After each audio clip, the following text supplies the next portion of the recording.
Welcome back, YouTube. Today I will be fixing the motor that brings your hatch up and down because it's cold and it doesn't want to work anymore.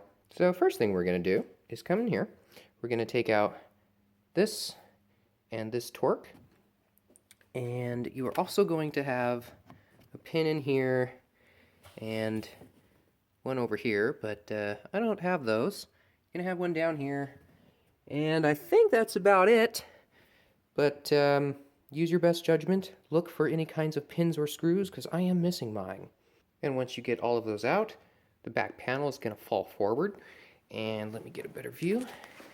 This is what you're going to have on the inside. This whole thing put together is the motor system that opens and closes and assists, I guess, your rear hatch.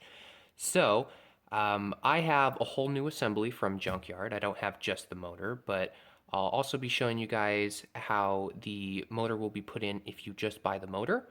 So let's get started. And if you want to remove the clip that is underneath this piece, I took it out so you can better see. On the back, there's a clip right here on top. All you have to do is push that out, and then the whole thing will slide out like that. So here's a view of the one that I already have out, just to kind of get a better view compared to it being in here. So if you look at it like this, this is your motor, and what we're trying to get at over here on this side, I've already taken two out over here, but you're going to have 3 of these bolts that are 7/16, and you just need to take 3 of those out, and once you take those out, then it will become loose enough and it'll be almost out.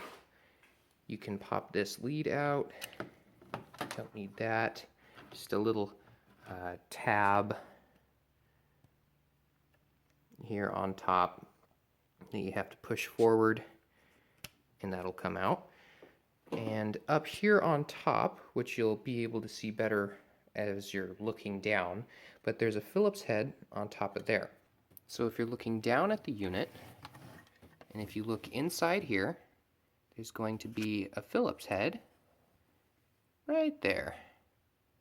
So looking at the one in your vehicle, it'll be straight down here for that Phillips head. And if we look in like we do here, those 3 bolts are going to be over on this side. So now that you've taken that out, over here on this side, there is a tab. You can see right there. There's a tab for you to take out, so get a flathead screwdriver and pop that out. So this whole black housing right here will come out. And looking at it from this angle, that tab is going to be right down here. And now that that housing is out of the way, you can see that there's 2 more bolts, so we're going to take those out.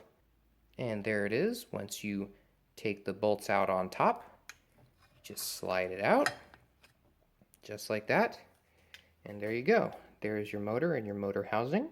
If you do need to separate it, all you have to do is lift up on this and the whole thing will detach from each other.